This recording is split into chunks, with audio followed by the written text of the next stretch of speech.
love everything about trains, but what might be my favorite aspect of the railroad to capture on video are railroad signals.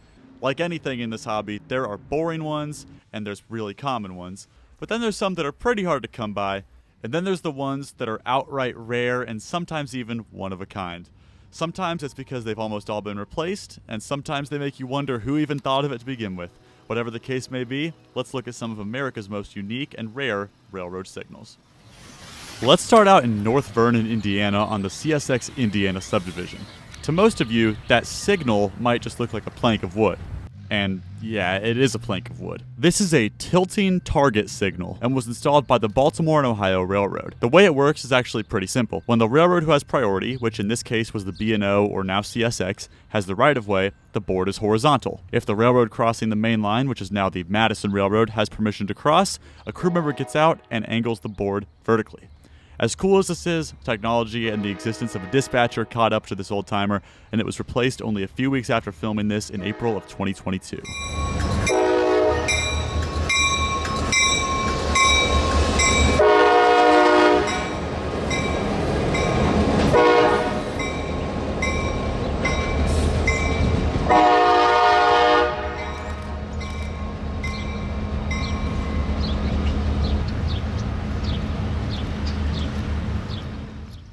Let's move north to Frankfort, Indiana. This signal was installed by the Nickel Plate Road and protects the diamond now operated by Norfolk Southern and CSX.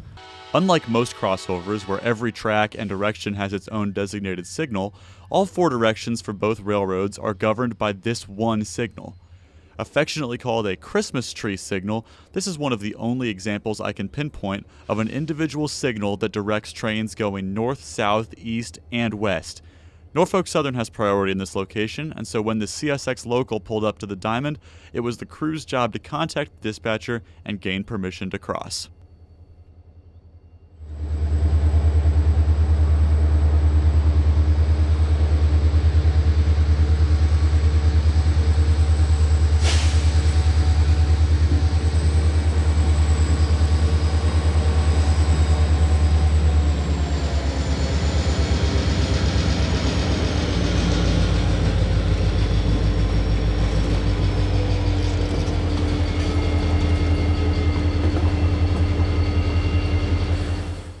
We just saw a signal that guards an abnormal amount of track.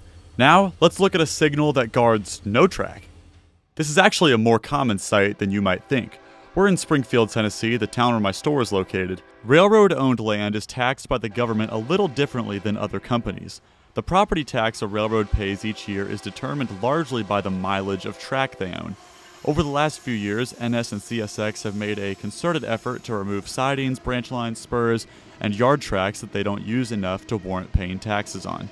That means that sometimes we'll end up with scenes like this, a disused spur track that has been removed with the signal guarding it still standing. My guess for why signals are often left standing in these types of situations is that it's probably cheaper to just leave it there rather than paying some employees to remove it. It's kind of sad, honestly, a signal still lit up waiting for a train that will never come.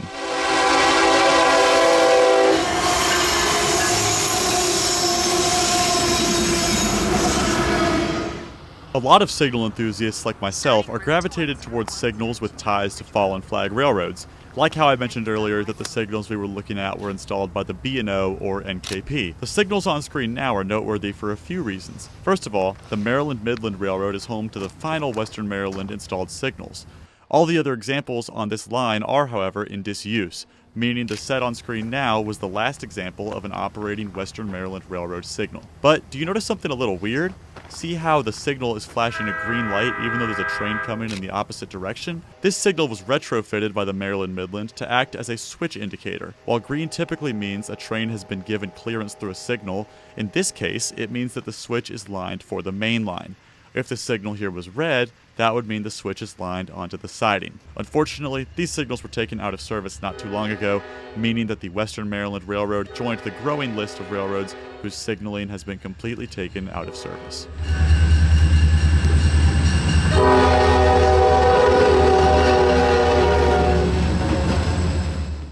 Let's take another look at a clip from earlier in the video.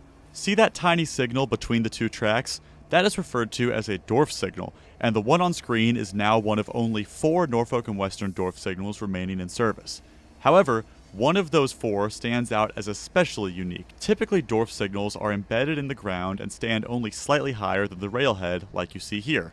However, this example in Coburn, Virginia is mounted on top of its relay cabinet, making it significantly taller than its relatives. Being an NW Dorf signal already makes you pretty unique in 2025, but this one found a way to truly be one of a kind.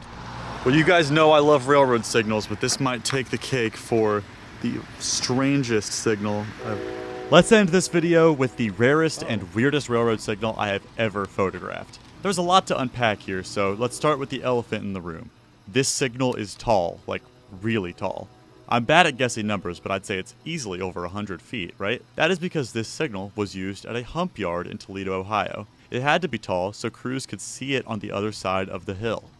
The yard itself is long gone, remembering what I said earlier about unused yards, but this behemoth signal is still visible high above the tree line. To make this signal even cooler, there is a B&O CPL head at the top, and halfway down, a searchlight signal. Okay, here's where the mystery is. I have no idea what this searchlight would have been used for, and the Baltimore and Ohio Railroad didn't use searchlight signals.